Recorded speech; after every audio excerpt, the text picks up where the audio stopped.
Welcome to this follow-along training exercise from the Central Region Convective Warning Improvement Project team. My name is Alex Kroll, and I will be guiding you throughout this video. In this exercise, we will be reviewing a tornadic QLCS event across a portion of the Gulf Coast during the early morning hours of January 9th, 2024. The exercise will provide opportunities to explore the radar data in GR2 Analyst, utilizing drawing tools in PowerPoint to identify and characterize balance regimes of the updraft-downdraft convergence zone, identify confidence builders and nudgers, and utilize the team's worksheets for warning decisions. Note, this exercise assumes you are familiar with the 3 ingredients conceptual model for mesovortex generation as described in Schaumann and Przybylski 2012. If you are not familiar with the 3 ingredients conceptual model, please review previously released modules from the team before proceeding with this exercise. This video will provide pause points for you to complete drawings in PowerPoint and exploring the radar data in GR2. This is designed for you to move along at your own pace. Therefore, the duration time to complete this module will likely vary from meteorologist to meteorologist. To complete this training exercise, you'll need to have access to Microsoft PowerPoint 2019 or newer. Within PowerPoint, you can either use the Pen tool located under the Draw tab or use the Start Inking feature located under the Review tab. Please do not use Google Slides to complete this exercise, as there will be compatibility issues. You'll also need GR2 Analyst version 3 to view the radar data, as well as the archive mesoanalysis place files. You may find it helpful to have the team's warning recommendation worksheets loaded. Please either use your local office's copy or create a copy of your own to your own NOAA Google account. We also recommend having access to the team's AWS NextRed downloader tool to easily download the Level 2 radar data. If you do not have this installed, you may ask your SU or ITO about setting this up. You can also manually download the data from the Amazon Web Services website. Refer to the training document for which radar site and times to download. The main Google document for this training exercise will contain links to view and download the necessary files. You may download and store the various data files however you wish to on your system. You may find it easiest to create a dedicated directory for this case. In the event you need to reload data or would like to view it again, everything will remain all together. In the video, I'll have items stored in a directory structured as shown here on the slide. The Level 2 radar data and mesoanalysis place files will be stored in their own subdirectories. I will also keep the PowerPoint document with the static radar images for drawing in the main case directory. I plan to mainly feature the 0 to 3 kilometer Cape place files along with the 0 to 3 kilometer bulk share when using GR2 Analyst. You may load in as many or as few place files as you wish. Google Drive links to the PowerPoint drawing images and mesoanalysis place files are available in the Google document for this training exercise. Again, you'll have to download the Level 2 data on your own, either with the team's AWS download tool or manually do it from the AWS bucket. Here, I will quickly demonstrate how to use drawing tools that are available in PowerPoint 2019 or later. The radar images used in this example are not from the case. This is just to demonstrate how to use the drawing tools. Most versions of PowerPoint will have the Pen tool available underneath of the Draw tab. You'll have multiple options available for the pen style, as well as the ability to change the color and add different types of pens or highlighters. Note that if you have a computer that has a touchscreen or touchscreen capabilities, it is possible these tools may be located underneath the Review tab with a tool called Start Inking. When you click on that Start Inking tool, you will have a menu that looks very similar to the Pens tab. Once you've identified where the drawing tools are in your configuration of Microsoft PowerPoint, just select the pen that you would like to use. The drop-down menu will give you the options to select a different thickness as well as a different color. Once you make your selections, you'll be able to draw directly on the slide. The radar images are part of the background of the slide. Therefore, you will not accidentally resize or move the images. The images are designed to perfectly line up with the other radar scans of base reflectivity and spectrum width, so that way when you copy over the lines, they will line up in the same spot. That'll make it easy to identify what the balance regime of the line will be. To draw, just simply start clicking where you think the updraft-downdraft convergence zone is. I'll allow you to make the determination of whether or not you would want to use dashed lines to outline this, or perhaps you want to be more consistent and use a solid line with that. Once you make your determination, just hit the Escape key to exit drawing mode. Your regular cursor should then appear.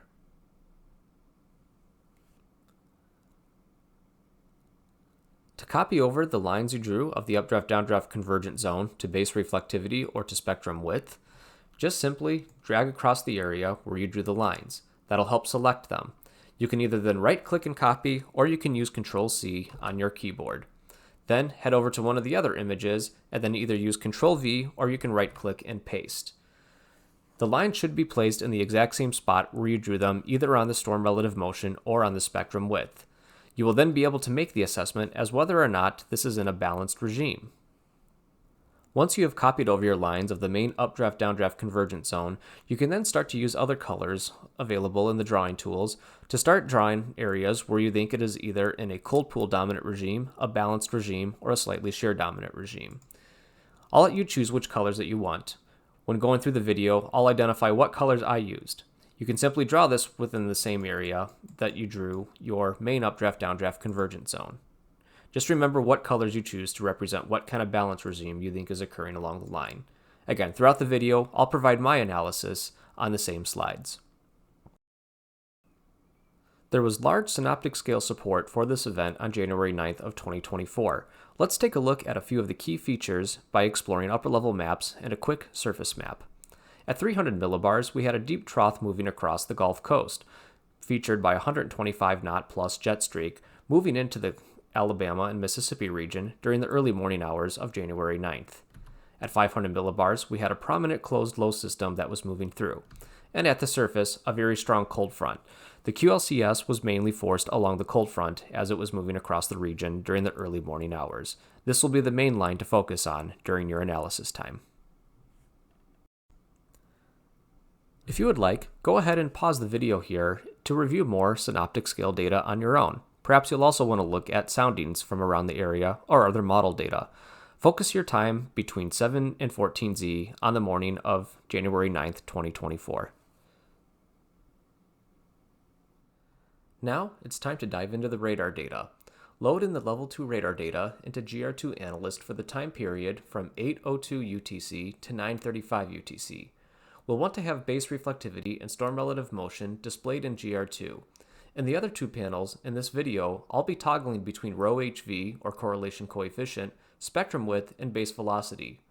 I would recommend turning on the red square to mark the panel center. This will be easy to trace the updraft-downdraft convergence zone as you explore the radar data. If you'd like, you can toggle off the warning products from this event to help reduce the clutter on your GR2 screen, allowing you to focus on the radar data. You can also turn off the LSR icons if you wish. In the video, I will have the 0 to 3 kilometer CAPE and 0 to 3 kilometer bulk shear vector place files turned on. Set your storm motion vector. You should get something in the ballpark of 267 degrees at 29 knots. We will be focusing on the line moving across southeast Mississippi during this time frame. Between 8:02 and 8:35 UTC, the QLCS is pushing up against a robust warm sector, with 0 to 3 kilometer CAPE generally between 50 and 75 joules per kilogram. The 0 to 3 kilometer bulk shear magnitude is about 50 knots. You'll notice, though, that the vector is mostly parallel to our line as it moves through Harrison and Stone counties.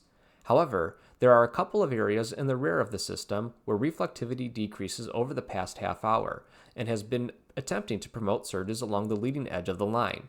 You can use the red square panel center to trace out the updraft-downdraft convergence zone. In a moment, though, we will have the opportunity to draw it out in PowerPoint. Although we are not quite reaching 30 knots of line normal bulk shear, recent literature such as Ngar and Coniglio 2023 and Gibbs 2021 have noted that the 30-knot line normal bulk shear is the most common missing ingredient in QLCS tornadoes that still produce mesovortices but do not meet all three ingredients. However, several of the other confidence builders and nudgers, along with the highly sheared environment, are often still present when this is missing. Another characteristic of this line that stands out over the past half-hour period is the number of discrete cells ahead of the line that are eventually ingested, especially in Stone County. Spend a minute or two using the arrow keys on your keyboard at varying speeds to watch the evolution of the line. Notice where your rear inflow notches appear and how the leading edge of the reflectivity behaves as these occur. Tilt up on the radar to help further identify the rear inflow notches, and take note of how deep individual cores are along this QLCS.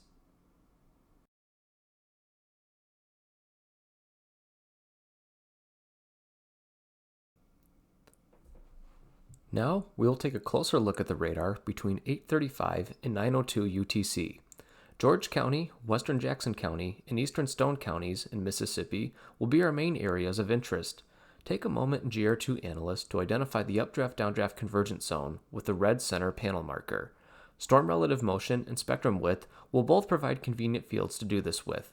Compare it with the base reflectivity to get an idea of what kind of balance regime the line is in.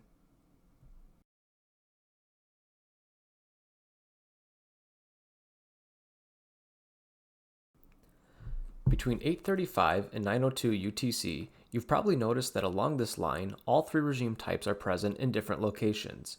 At this time, please go to the PowerPoint document titled Draw_UDCZ. Note that the timestamps are on the upper right location of the images. On the 848 and 902 UTC scans, draw in the updraft-downdraft convergence zone using the pen drawing tools in PowerPoint. Adjust the line width as needed for your own viewing. It is best to either use storm relative motion or the spectrum width image. Once you have drawn in the updraft-downdraft convergence zone, copy over your lines to their respective base reflectivity images. Then, on the base reflectivity imagery, using different colors for each regime, mark the area of the updraft-downdraft convergence zone that is cold pool dominant, shear dominant, and balanced. Once completed, please continue on with the video.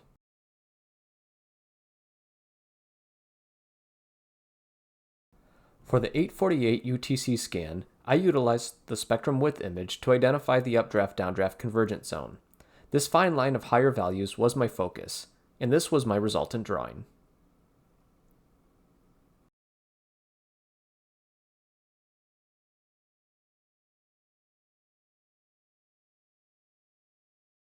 This is the storm relative motion image from the 848 UTC scan, and this is my line analyzed from the spectrum width image.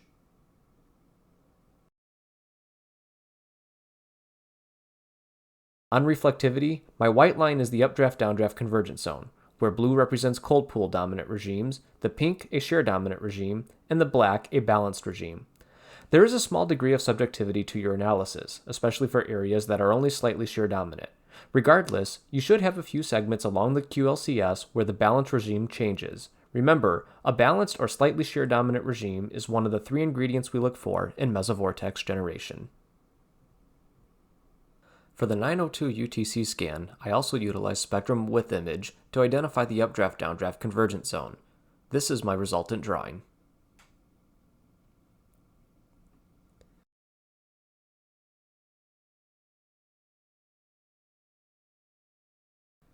And here is my analysis copied over to the storm relative motion drawing.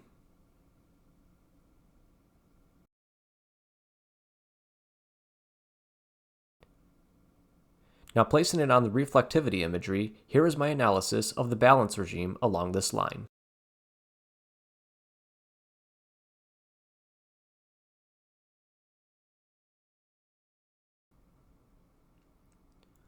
Comparing the 848 UTC analysis to the 902 UTC analysis, from George County to Jackson County, more of the line becomes balanced or slightly shear dominant, where previously there had been larger segments of cold pool dominance. Most of the areas where these changes occurred were in close proximity to rear inflow notches, as noted by a decrease in base reflectivity. In addition, as the line propagates eastward, there are several cells that are in position to eventually merge with the main QLCS. There is a small degree of subjectivity in determining the balance regime, especially for balanced to slightly shear dominant. Regardless, you should note a few points where the regime changes in these two radar scans. In GR2 Analyst, peruse the radar scans through 919 UTC. Use the red square panel center marker to continue to track the kind of balance regime in the updraft-downdraft convergence zone. You can also tilt the elevation scan and keep track of the areas of descending reflectivity to the rear of the QLCS. Now is a good time to pull up the team's QLCS Recommender worksheet and mark what you see along the portion of the line in Jackson and George counties. We will pause the video here for you to do this.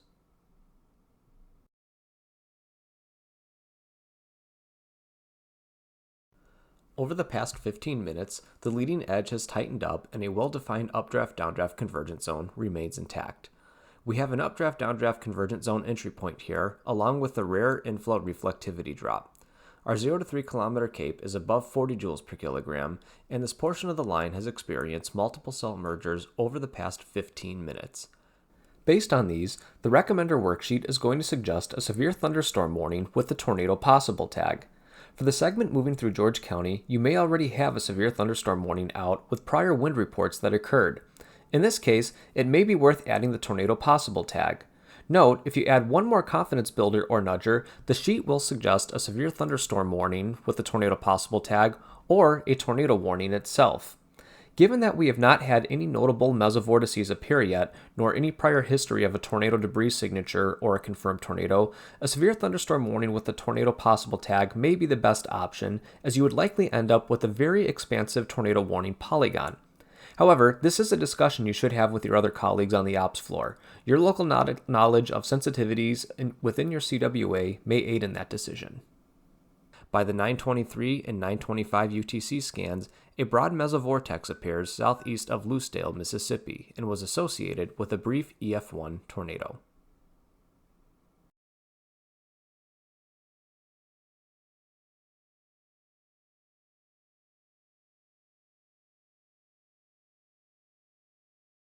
Load in the radar scans between 935 UTC and 1008 UTC. A storm motion around 260 degrees at 40 knots will be sufficient. We will be focusing on the Mobile County, Alabama portion of the line. Starting with the 935-50 UTC scan, the reflectivity gradient has tightened. Using the red panel center square in GR2, pan the output to get a rough idea for the updraft-downdraft convergence zone for the portion of the line heading into Mobile County. You will notice changes in the balance regime along the leading edge. If you have the 0 to 3 kilometer shear vector place file toggled on, the vectors immediately behind the line are generally parallel to it, while the vectors ahead of the line have a greater component that is normal to it. The magnitude of the 0 to 3 kilometer shear remains between 50 and 55 knots, which will easily achieve a 30 knot line normal bulk shear vector as this moves into Mobile County. There are also two notable rear inflow notches that could favor eventual surging. Before advancing the radar scans in GR2, let's further analyze and draw in the updraft-downdraft convergence zone in the PowerPoint document with the 935Z scans.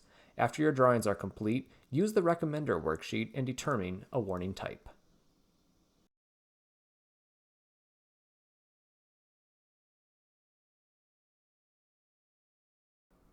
In my analysis, I utilize spectrum width to identify the updraft-downdraft convergence zone. This is my resultant analysis. And this is the updraft-downdraft convergence zone identification projected onto the storm relative motion image. And now, my analysis on base reflectivity. While we do have multiple segments along the southern end of this line that is cold pool dominant, note the rare inflow notches that can help you anticipate potential surges that may transition these segments to a balanced regime. Northern segments of the line are balanced to slightly shear dominant. We also see a few cell mergers occurring near within the region of balanced or slightly shear dominant segments. 0 to 3 kilometer normal bulk shear is hitting around 30 knots along most of the line. As of 935 UTC, the mesoanalysis place file indicates we are only seeing 25 joules per kilogram of 0 to 3 kilometer CAPE, but as this progresses eastward, will quickly increase beyond 40. Most of this line likely already has a severe thunderstorm warning out, with the previous reports of 60 to 70 mph wind gust, and likely is using the tornado possible tag. Using the recommender worksheet based on the data through 935 UTC, focusing on the portion of the line heading toward the Mobile Metro, we can continue to keep the descending rear inflow jet and associated reflectivity drop checked off. You may even want to tilt up on the radar to see a more complete picture of this.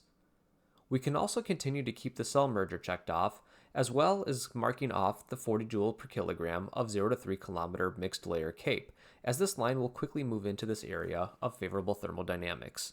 Based on this, if you don't already have a warning issued, a severe thunderstorm warning with the tornado possible tag is an appropriate option. Advancing to scans between 942 and 946Z, we first notice two areas of a descending reflectivity core toward the rear of the QLCS. Also notice how previously cold pool dominant segments have now surged and the updraft-downdraft convergence zone is in a balanced regime. We are seeing the development of reflectivity nubs along the leading edge. If we tilt up with the radar scan, we begin to notice the increasing strength of the circulation. Tilting up at this short range from the radar can be critical, and in this case could increase your confidence in the need of a tornado warning if you don't already have one issued. It's only been a few minutes, but in the last few scans, we have had some substantial changes occur along the line. We're already noticing that we're starting to surge, and more of the line is now coming into a balanced shear regime. In addition to that, we mentioned that we are starting to see the front reflectivity nubs, and can be especially clear when you tilt up. We also are starting to see some areas of shear develop, but we're not quite at 25 knots of rotational velocity just yet.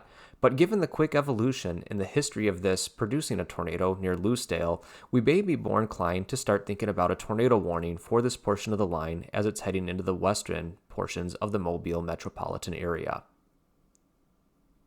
With the 9:46:56 scan, a tornado debris signature appears immediately west-northwest of the Mobile 88D, evident in the row HV field. Then, between 9:56 and 9:58 UTC, another couplet develops immediately south of the Mobile radar 88D.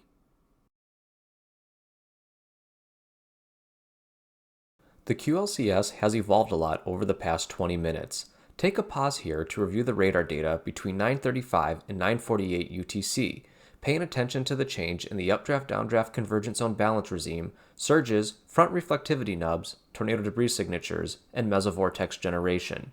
You can toggle on the LSRs to see the reports as well, as some of the LSRs describe damage survey results.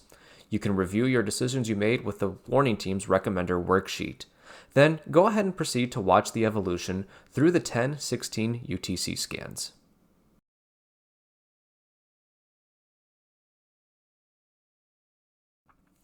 Load in the radar scans between 10:19Z and 10:52Z for Mobile. We will focus on the segment between Mobile to west of Point Claire. A storm motion of 256 degrees at 45 knots will be sufficient for viewing. Immediately southeast of Mobile, we have a small segment where the updraft-downdraft convergence zone is mostly cold pool dominant, though we have an appendage that is developing. By switching on the base velocity, you will notice that close to the radar and down radial, we are starting to see a surge. This surge becomes important, as it is working to push the updraft-downdraft convergence zone into a balanced regime. Using the worksheet, we can check off the enhanced surge we are seeing in the base velocity field. The surge may be an indication that we could shortly see an updraft-downdraft convergence zone entry point, but the line as of 10:19 is not quite there yet.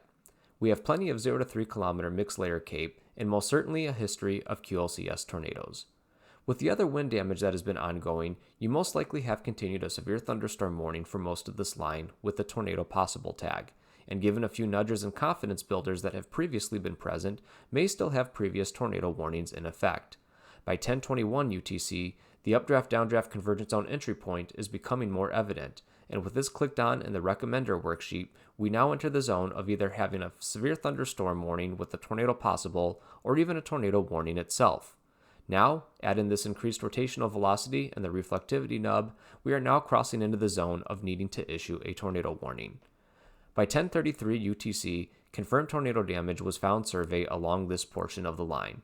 Go ahead and pause the video and review the radar data between 10:19 UTC and 10:34 UTC, from just east of Mobile to south of Stapleton.